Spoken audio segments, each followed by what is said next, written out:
Boxer Sweety बुरा की शिकायत पर उनके पति और भाजपा नेता दीपक हुड्डा के खिलाफ हिसार में एफआईआर दर्ज हो गई है। कल से ही ये पूरा मामला सुर्खियों में है, लेकिन स्वीटी और दीपक इसको लेकर सार्वजनिक तौर पर कुछ भी बोलने से बच रहे हैं। वहीं दैनिक भास्कर ने स्वीटी की मां के हवाले से लिखा है कि दीपक हुड्डा स्वीटी के साथ मारपीट करते थे, उसके मुंह पर तकिया रखकर उसे तब तक मारते थे जब तक उसका दम न घुट जाए। स्वीटी की मां ने तो ये खुलासा भी किया है कि वर्ल्ड चैंपियनशिप में मेडल जीतकर घर लौटते ही स्वीटी के साथ उसी दिन दीपक ने मारपीट की। मां के मुताबिक स्वीटी इस टॉर्चर से बुरी तरह टूट चुकी है और अब वो अपनी मां के पास रह रही है।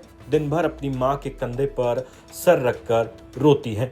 स्वीटी बुरा ने पुलिस को दी अपनी शिकायत में दीपक हुड्डा पर मारपीट और दहेज प्रताड़ना का आरोप लगाया है। स्वीटी का कहना है कि दीपक हफ्ते में 5 से 6 दिन घर से गायब रहता है और जब वो पूछती है कि कहां थे तो दीपक की ओर से जवाब में कहा जाता है कि उसने सिर्फ शारीरिक जरूरत पूरी करने के लिए शादी की थी। स्वीटी बुरा ने हिसार पुलिस को दी अपनी शिकायत में दीपक हुड्डा की बहन पूनम पर भी दहेज के लिए जलील करने और ताने मारने का आरोप लगाया है। वहीं बात दीपक हुड्डा की करें तो उनकी ओर से भी रोहतक पुलिस को स्वीटी बुरा और उसके परिवार के खिलाफ संपत्ति लूटने और मानसिक प्रताड़ना की शिकायत दी गई है। दीपक हुड्डा ने अपनी शिकायत में कहा है कि उनकी और स्वीटी की मुलाकात 2015 में हुई।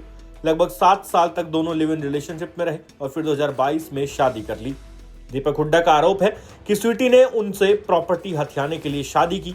उन्होंने हिसार में एक प्लॉट खरीदा जिसकी रजिस्ट्री स्वीटी के परिवार ने धोखे से दोनों के नाम करा दी, जबकि सारे पैसे दीपक ने दिए। दीपक हुड्डा ने स्वीटी के पिता और भाई बहन पर भी उनसे पैसे ठगने का आरोप लगाया है। इतना ही नहीं, दीपक हुड्डा ने अपनी पत्नी स्वीटी को लेकर खुलासा किया है कि स्वीटी उन पर चाकू से हमला कर चुकी है। एक बार सोते हुए उनका सिर फोड़ दिया था। दीपक ने अपनी शिकायत में बताया कि स्वीटी अर्जुन अवार्ड मिलते ही घर छोड़कर चली गई और जब वो उसे मनाकर लाने के लिए ससुराल गए तो उनके साथ गाली गलौज की गई। दीपक हुड्डा कह रहे हैं कि शुरू से ही स्वीटी के परिवार की उनकी प्रॉपर्टी पर नजर थी। मेरे माँ बाप बचपन में ही गुजर चुके हैं, लिहाजा मुझे कोई समझाने वाला नहीं था और मैं इनके जाल में फंस गया। फिलहाल इस पूरे मामले में रोहतक और हिसार पुलिस जांच कर रही है। हिसार पुलिस ने दीपक हुड्डा को नोटिस देकर पूछताछ के लिए बुलाया था, लेकिन वो अभी तक पुलिस के सामने पेश नहीं हुए हैं। फिलहाल दोनों का रिश्ता तलाक की दहलीज पर खड़ा है।